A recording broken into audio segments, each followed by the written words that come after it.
હવે તમારે નવું ચૂંટણી કાર્ડ કઢાવવું હોય તો એના માટે ફોર્મ નંબર 6 ભરવાનું થશે. તમારી ઉંમર માનો કે 18 વર્ષ થઈ ગઈ છે તો તમારે નવું ચૂંટણી કાર્ડ મેળવવું હોય તો તમારે ફિઝિકલ જે ફોર્મ 6 ભરવાનું કઈ રીતે છે એ આપણે જોશું. તમારો ફોર્મ નંબર એ તમારે ભરવાનો નથી.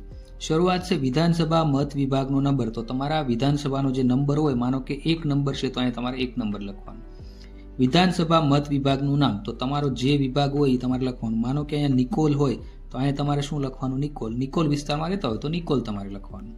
ત્યારબાદ જો સફેદ બેકગ્રાઉન્ડ સાથે આખો ચહેરો દર્શાવતો, આમાં તમારે પાસપોર્ટ સાઇઝનો અહીંયા ફોટો તમારે લગાવવાનો છે, પણ એનું બેકગ્રાઉન્ડ કેવું જોઈએ? સફેદ કલરનું હોવું જોઈએ.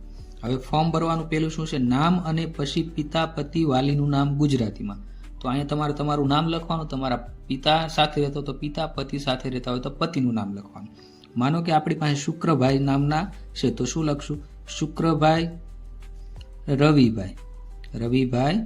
પછી અટક ગુજરાતીમાં, તો માનો કે પરમાર અટક છે તો આપણે અહીંયા પરમાર લખી નાખશું. નામ અને પછી પિતા પતિ વાલીનું નામ અંગ્રેજી કેપિટલ અક્ષરમાં.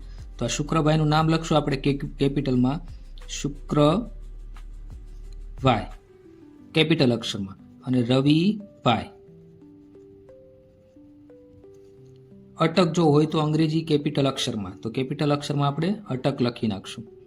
ત્યાર પછી કોઈ એક સંબંધીનું નામ અને અટક ગુજરાતીમાં. તો આપણે આ પિતાનું નામ લખ્યું છે તો આપણે અહીં પિતામાં ટીક કરશું અને શું લખશું? પિતાનું નામ શું છે? રવિભાઈ, સોમભાઈ, અને અટક ગુજરાતીમાં એટલે આપણે અહીંયા પરમાર લખી નાખશું. ત્યાર પછી ઉપર દર્શાવેલ સંબંધીનું નામ અને અટક અંગ્રેજી કેપિટલ અક્ષરમાં. તો શું લખશું? રવિભાઈ,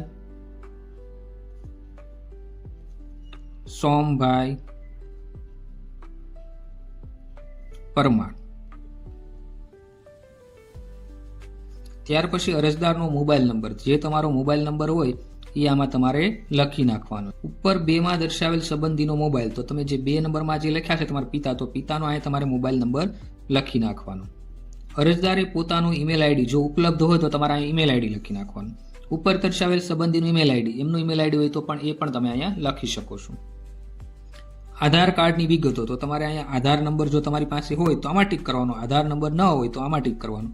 જો હોય તો આપણે આમાં લખશું, અને પછી અહીંયા શું લખી નાખશું? આપણો આધાર નંબર લખી નાખશું. હવે જાતિ, પુરુષ હોય તો આમાં ટીક કરવાનું, સ્ત્રી હોય તો આમાં ટીક કરવાનું. પછી જન્મ તારીખ, જો જન્મ તારીખ DDMMYY, માનો કે 01/03/1997, તો 1 તારીખ 3જો મહિનો, અને અહીંયા તમારે વર્ષ લખવાનું. ઉપરના પુરાવા માટે જરૂરી આધાર પુરાવાની સપ્રમાણિત નકલ કોઈ પણ એક તમારે જોડવાની છે. માનો કે તમારી પાસે જન્મનું પ્રમાણપત્ર હોય તો એ લખી શકશો, આધાર કાર્ડ મૂકી શકો, પાન કાર્ડ મૂકી શકો, ડ્રાઇવિંગ લાયસન્સ મૂકી શકો. પછી તમને ધોરણ 10 અથવા 12નું જે પ્રમાણપત્ર હોય જે બોર્ડ દ્વારા, શિક્ષણ બોર્ડ દ્વારા આપેલું એ મૂકી શકો, ભારતીય પાસપોર્ટ મૂકી શકો. જન્મ તારીખના પુરાવા માટે તમારી પાસે કોઈ અન્ય દસ્તાવેજ હોય તો એનો તમારે અહીંયા ઉલ્લેખ કરવાનો, અને તમે એ પણ આમાં સામેલ કરી શકો છો. ત્યાર પછી તમારે હાલનું સામાન્ય નિવાસનું સ્થળ, એનું પૂરું સરનામું તમારે લખવાનું. ઘર, મકાન, એપાર્ટમેન્ટ નંબર. માનો કે તમારો ઘર નંબર 10 છે. શેરી વિસ્તાર, સ્થળ, મોહલ્લો, માર્ગ.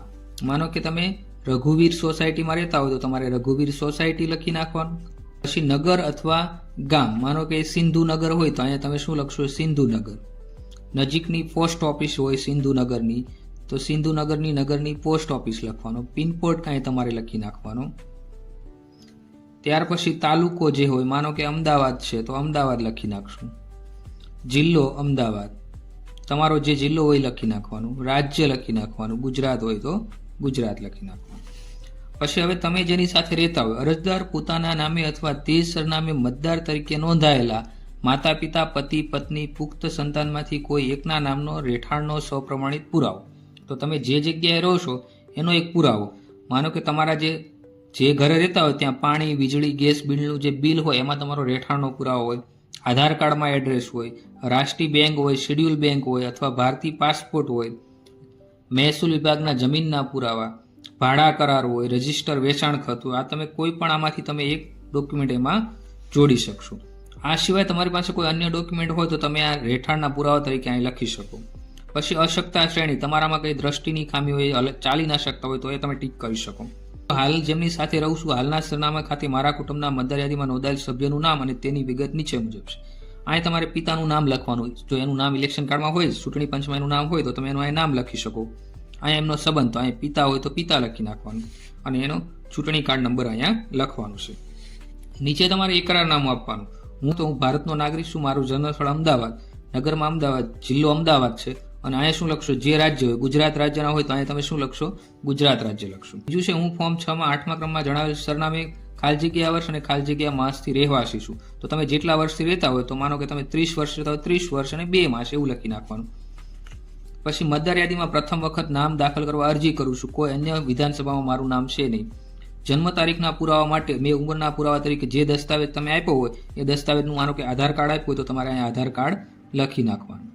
નીચે તમારે તારીખ, સ્થળ લખવાનું અને તમારી સહી, જો સહી ના કરતા હોય, અંગૂઠાનું નિશાન કરતા હોય તો એ નિશાન કરી નાખવાનું. આ ફોર્મ ભરાઈ જાય તો તમારે BLOને આપી દેવાનું. હવે તમે BLOને ફોર્મ આપશો એટલે BLO તમને આ ફોર્મ મળ્યું છે એની એક પાવતી તમને આપશે.